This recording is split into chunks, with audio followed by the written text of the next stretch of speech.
Welcome students. In our first video we have learned about environment and different types of environment and their components. Now in this video we are going to learn about lithosphere, atmosphere, hydrosphere and biosphere. So let us see first lithosphere. Lithosphere is the solid crust and hard top layer of the earth. ठीक है, basically it consist of land mass. ठीक है, and it is hard top layer of the अर्थ. ठीक है, इसमें कौन कौन से कंपोनेंट्स आ जाते हैं? अप्स एंड डाउन्स होते हैं इसमें बहुत सारे, जैसे ऐसे अप्स एंड डाउन्स. और अप्स एंड डाउन्स कहाँ होते हैं, क्यों होते हैं? क्योंकि यहाँ पर क्या होते हैं, माउंटेन्स, हिल्स, वैलीज. तो माउंटेन्स कैसे होते हैं, ऊपर नीचे होते हैं. यस, ठीक है, इसीलिए इस लेयर में भी कुछ अप्स एंड डाउन्स होते हैं. बेसिकली जितना भी लैंड मास आता है हमारा वो लिथोस्फीयर में होता है. ठीक है, now this lithosphere consist of various of rocks and minerals. यहाँ पे बहुत सारी रॉक्स एंड मिनरल्स भी होती हैं. ठीक है, ये बहुत सारे एनिमल्स का home for plants and animals, बहुत सारे एनिमल एंड प्लांट्स का घर होता है. और यहाँ पे बिकॉज आपने देखा, आपको पता है लैंड में अगर हम जब खुदाई करते हैं, माइनिंग एक्टिविटी करते हैं, तो हमें बहुत सारे मिनरल रिसोर्सेज मिलते हैं. तो इसीलिए ये एक सोर्स ऑफ मिनरल रिसोर्स भी है. आपको समझ में आ गया होगा. ये एक लैंड मास इसमें आता है. लिथोस्फीयर लैंड एरिया को कवर करता है, टॉप लेयर है. ठीक है, माउंटेन्स है, यहाँ पे रॉक्स एंड मिनरल्स हैं, बहुत सारे प्लांट्स एनिमल्स का घर है, मिनरल रिसोर्सेज यहाँ पर मिलते हैं.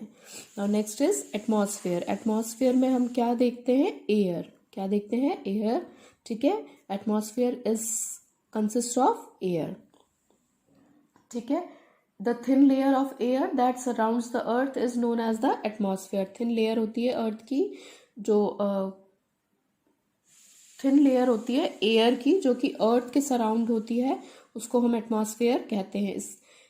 It's height is about 1600 kilometre. ठीक है, इतना अर्थ सरफेस से ये इतनी हाइट पर होता है.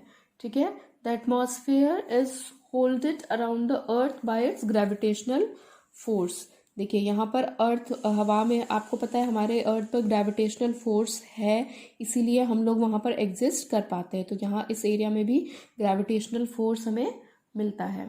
ठीक है, ये एक ब्लैंकेट की तरह वर्क करता है. आपको पता है एटमॉस्फेयर हमें बहुत सारी हार्मफुल रेस से बचाता है. ठीक है, जो ओजोन लेयर है हमारी, वो हमें बहुत सारी पॉइजनस गैसेस से या फिर हार्मफुल सन रेस से हमें प्रोटेक्ट करती है.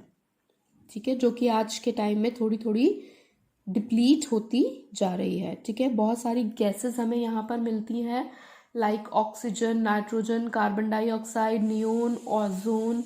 ठीक है, और बहुत सारे डस्ट पार्टिकल और वाटर वेपर भी हमें इस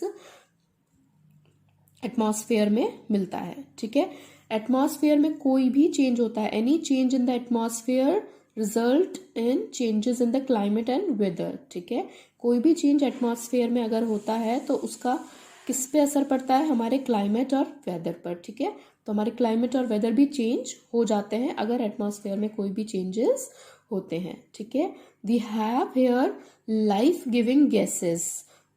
कौन सी होती है life giving gases? Definitely oxygen and carbon dioxide. तो ये लाइफ गिविंग गैसेस भी एटमॉस्फेयर में होती है. Now we have hydrosphere. Hydrosphere क्या होता है? ये एक वाटर डोमेन है. The domain of water is refers to as hydrosphere, like ocean, seas, lakes, rivers. इन सब कलेक्टिवली, इन सबको क्या बोलेंगे हम? हाइड्रोस्फेयर.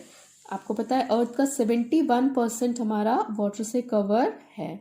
वाटर हम बहुत सारी चीज़ों के लिए यूज़ करते हैं, हमारे पर्सनल यूज़ भी होते हैं. ठीक है, सी फूड भी मिलता है, मिनरल्स भी मिलते हैं हमें, ट्रांसपोर्टेशन के लिए भी हम वाटर को यूज़ करते हैं. ठीक है, it provides a natural link between continents. Continents के बीच में भी एक नेचुरल लिंक प्रोवाइड करता है. सभी एनिमल्स, प्लांट्स, ह्यूमन बींग्स को वाटर एक एसेंशियल कमोडिटी है. Without water we can't live. ठीक है, life is not possible without water.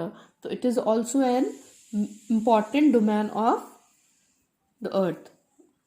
I hope you understand this. Now last is biosphere. It means the living world, ठीक है। Biosphere क्या होता है, जहाँ पे हम रहते हैं, लिविंग वर्ल्ड, ठीक है। It contains all forms of life, सभी फॉर्म्स की लाइफ होती है यहाँ पे, like plants, animals, human beings. Biosphere basically क्या होता है, biosphere is a narrow zone of the earth where land, water, air interact with each other to support life, ठीक है। मान लीजिए एक लेयर है जहाँ पर लैंड भी मिल रहा है, एयर भी मिल रही है और वाटर भी मिल रहा है, ठीक है। तो मान लीजिए ये अगर इस लाइन पे मिल रहे हैं तो this line is known as biosphere. क्यों जहाँ पे ये तीनों चीजें इंटरैक्ट होती हैं एक दूसरे से, और इसी वजह से इस पे लाइफ पॉसिबल होती है, क्योंकि यहाँ पर क्या है, लाइफ को फेवरेबल करने वाली कंडीशंस है। It provides us favourable condition for life. It is very significant part of the earth. It is a part of the earth that is occupied by living organism, ठीक है। Both biotic and abiotic environment are interdependent and provide variety of food and raw material. यहाँ पे दोनों तरीके के environment होते हैं, biotic भी and abiotic environment भी, ठीक है।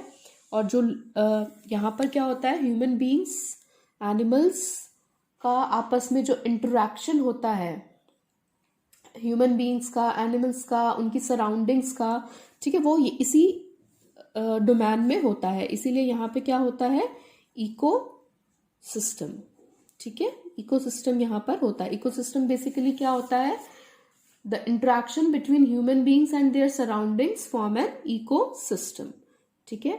जो ह्यूमन बींग्स अपने सराउंडिंग्स के ऊपर के साथ इंटरेक्ट करते हैं। अंडरस्टूड? आई होप आपको ये सारी चीज़ें समझ में आ गई होंगी, एंड आई होप आप इसको अच्छे से पढ़ेंगे एंड अच्छे से लर्न करेंगे। Okay, thank you.